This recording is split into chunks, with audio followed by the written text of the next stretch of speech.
I was really sure that this year was going to be better than last year. I came into 2018 really optimistic, and then the first thing that happened was Logan Paul did one of the most morally reprehensible things I've ever seen a content creator do on this website, so good job, mate. But that's not what I want to talk about. I want to talk about it. It's a really good book. I've been reading it recently. Well, I've been rereading it. I've read it before.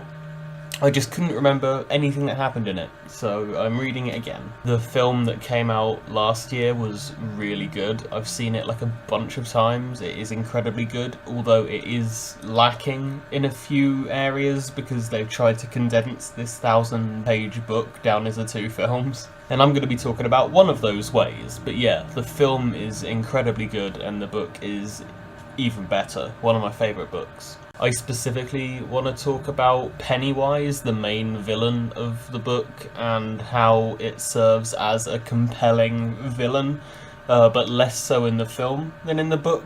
It's still a compelling villain in the film, just it lacks a lot of depth that it has in the book, so that's really what I'm going to be talking about. But first, some context, some real life stuff that happened right before Stephen King wrote the book. I don't remember exactly when this happened, but it was right before this book was written. There was a gay guy called Charlie Howard, and he was walking along a bridge over the Kenduskeag, I think that's how you say it, above the river. He was with a guy, and these 3 teenagers attacked him and they beat him, and even though he was insistent that he couldn't swim and begged them, they threw him over the edge of the bridge and killed him. He died. And Stephen King has said outright that that event is what inspired one of the first things to happen in the book is a homophobic attack against a guy called Adrian. He and his boyfriend Don are walking across a bridge over the Kenduskeag, and these 3 teenagers, I think they're teenagers, find and beat him and then throw him over the bridge into the river.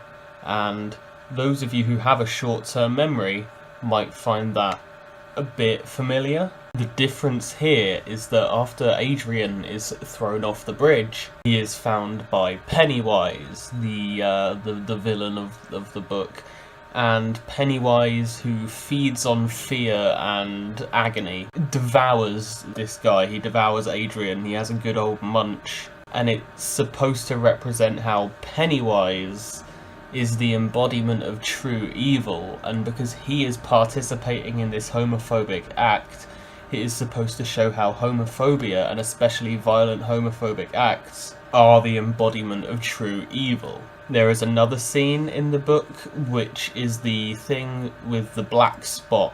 If you're unfamiliar with that, I'll go a little bit into that as well. So the black spot in the book is a nightclub that is frequented mostly by black military men. It's mostly black army members, and a white nationalist group burn it down, and one of the people inside it is a young Dick Halloran, who is a character out of The Shining, because you know how Stephen King likes to do that. And it is strongly suggested that Pennywise is also involved in that, although, you know, it's unclear whether Pennywise was actually involved or just watching. But it was also supposed to represent how, as well as homophobia being the embodiment of evil, racism is also the embodiment of evil. Those are 2 of the big themes explored in it. There is a lot of homophobia in the book, there is a lot of racism in the book, and Pennywise is intrinsically involved in a lot of it,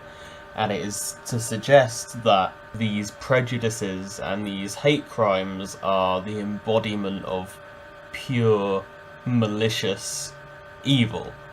Which I think is a really good message, and I think it works really well. I think he writes it extremely well, because he's a really good writer. I've been reading his new book that he wrote with his son, Sleeping Beauties, and that's also incredible, and I would recommend it. But yeah, I think one of the reasons that Pennywise works so well as a compelling villain is because Stephen King takes these things that we are familiar with, that we know, like racism and homophobia, and presents them in this very specific way as the embodiment of evil, so that we hate the villain even more. We're like, oh my god, this thing is a monster. It's a monster. It's a despicable and evil creature, and that's kind of missing from the film. I still think Pennywise works really well in the film, but I don't think it works quite as well because all of these elements are kind of missing. Obviously they're going to be doing a second film, so these are things that could be included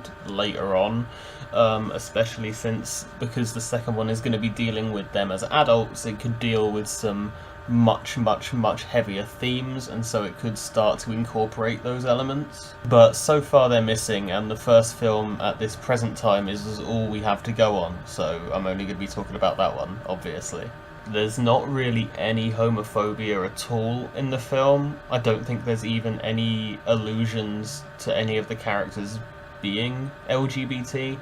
There's a little bit of racism, not very much. There's like a throwaway line about the black spot being burned down by a racist cult, and there's an entire thing about how the Bowers family keep trying to get Mike's family, he's the black guy, they keep trying to get Mike's family to leave town. None of it is ever really explicitly stated to be because of racism, and I think that is a detriment in many ways. It seems weird. It seems really strange to say this piece of content doesn't have enough racism in it. That seems like a really weird thing for me to say, but it doesn't have enough racism in it. Because in order for us to view Pennywise as the embodiment of evil that it is truly supposed to be, we need this kind of very, very direct homophobia and racism, so that we have something that we can point to and be like, look, that's why it's evil. That's a thing that it's done that is evil. When white content creators use the N-word a lot in their media, I tend to be a little bit skeptical. Like Tarantino is one of those people who I'm a little bit like, what is your motivation here? It would be one thing if he just wrote it a lot into his scripts, but he writes them in such a way quite often that his character has to say the N-word. Like he plays characters in a lot of his own films and ends up saying the N-word quite a lot, and so there's an extent to which I'm like, do you just want to say it, Quentin? Do you just want to say the N-word a little bit? That's not a fear I have so much with Stephen King, because for one, it's written down, so it's not like he's saying the word. I mean, he's putting it in his content, but he's not verbally saying it, so I don't see what gratification, if any, he could possibly get from that.